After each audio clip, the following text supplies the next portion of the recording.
Hi guys, welcome back sa ating panibagong video. So ngayon guys ay ipapakita ko naman sa inyo kung paano ba tayo mag-transfer ng pera or fund sa ating CIMB Bank to GrabPay wallet natin. So ngayon guys, ang gagawin lang natin ay i-open lang natin ang ating CIMB Bank. So ito yung CIMB Bank natin. So make sure lang guys na meron naman yung CIMB Bank ninyo. And then dito guys, kung makikita nyo, meron ako dyang 133 pesos sa aking AppSave account sa CIMB Bank. So ngayon is ita-transfer ko siya papunta sa aking GrabPay account or GrabPay wallet. So click nyo natin yung transfer. So transfer bank ang ating gagawin. So add to other banks. And dito guys, i-search nyo lang yung GrabPay. So, GrabPay. Ayan.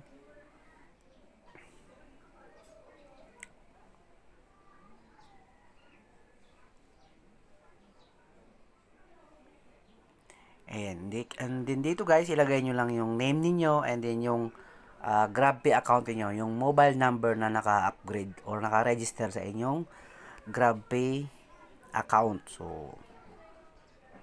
So, ayan guys, pag nakompleto nyo na ma-fill upan yan lahat, meron ng amount, meron ng recipient's account number, and then yung account name ninyo, i-click nyo lang yung continue. So, make sure lang na tama lahat ng details na nilagay ninyo, and then click, bago nyo i-click ang continue.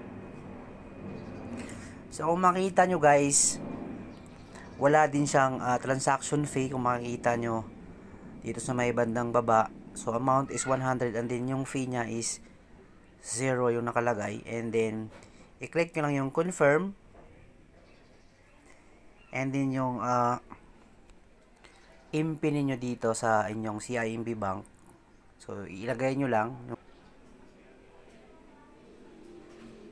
Ayan guys, kung makikita nyo, ang transaction is naging successful na. So, i-click nyo lang yung done.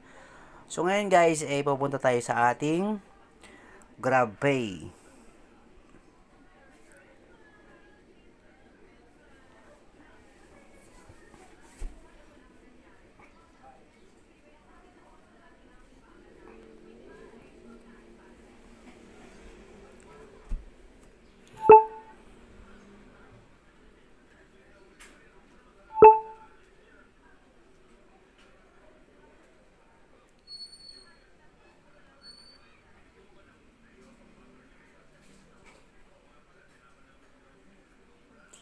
So, punta tayo sa ating account.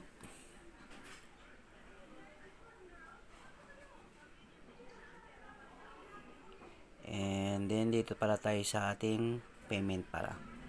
Home muna tayo. And then, punta tayo sa ating payment.